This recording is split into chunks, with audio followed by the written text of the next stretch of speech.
It has the rest of the 2018 CAF Awards and more.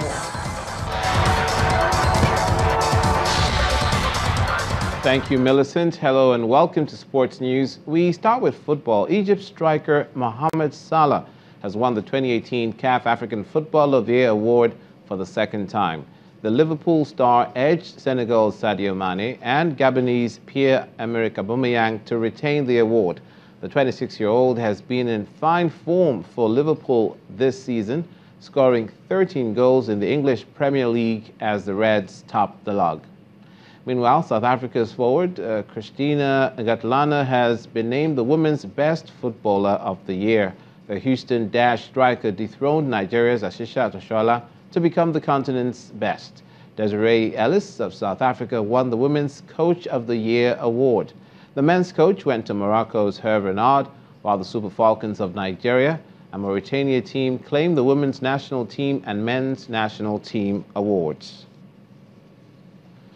The Confederation of African Football have confirmed Egypt as host of the 2019 Africa Cup of Nations following their executive meeting in Dakar, Senegal. The North African country and South Africa were the only two nations to submit bids for the tournament after the rights were taken away from Cameroon late last year.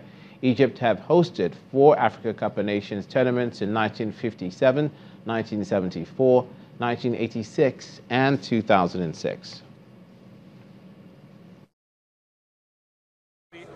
And I promise that Egypt will do the best to make a very good event next June and July. We have a short period, but Egypt is ready for such event. We did 5 times before, and also we did 2 World Cup for teenagers, and I promise that all the African nations will be very comfortable and will be very happy in our country, and it's good to thank you all the African nations which vote for Egypt. And now to tennis, where two-time Grand Slam winner Garbine Muguruza has been forced to withdraw from the Sydney International owing to illness. The former world number 1 overcame fellow Spaniard Carla Suarez Navarro 6-3, 6-4 on Monday and was due to face 7th seed Kiki Burton in the second round, but event organizers confirmed the Dutch player had been given a walkover to the last 8. With the draw for the Australian Open due to take place on Thursday ahead of the opening day of the year's first Grand Slam in Melbourne on Monday, 25-year-old Muguruza will be mindful of her physical condition.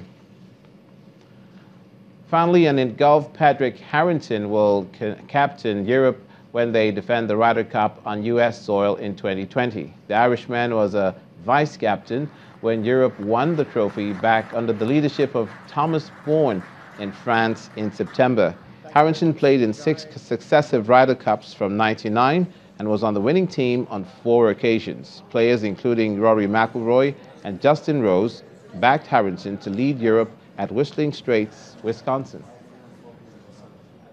Having won 3 majors, I've done a lot in my own personal career, but you know, I know taking on the Ryder Cup captaincy is a different thing, it's a different level, and it's something I have to, you know, I really, you know, conscious that I have to find that edge and add to it, and you know, that's something I don't take lightly. It's going to take a great deal of my time over the next 18 months figuring out how can I make our team play to the best of their ability.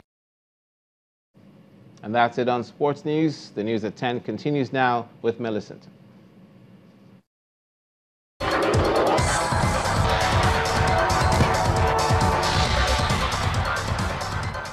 Thank you, Lumide. Flights have resumed at London's Heathrow Airport hours after they were halted following drone sightings.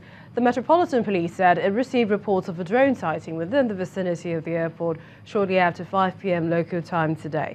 The incident comes less than a month after a similar event crippled operations at Gatwick Airport. Many passengers were left stranded at the airport, having had their holiday travel plans disrupted. The government has announced a package of measures designed to give police extra powers to combat drones, such as the exclusion zone around airports to be extended to approximately a 5-kilometer radius, with additional extensions from runway ends.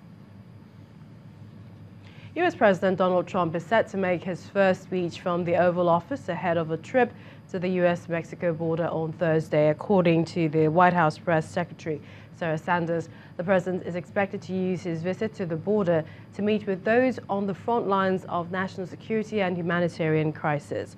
President Trump will use his speech to make his case that an immigration crisis requires his long-promised war along the Mexican border. US TV networks have been criticized for setting aside at least 8 minutes for the speech, and that's airtime, as they did not air one by President Barack Obama in 2014.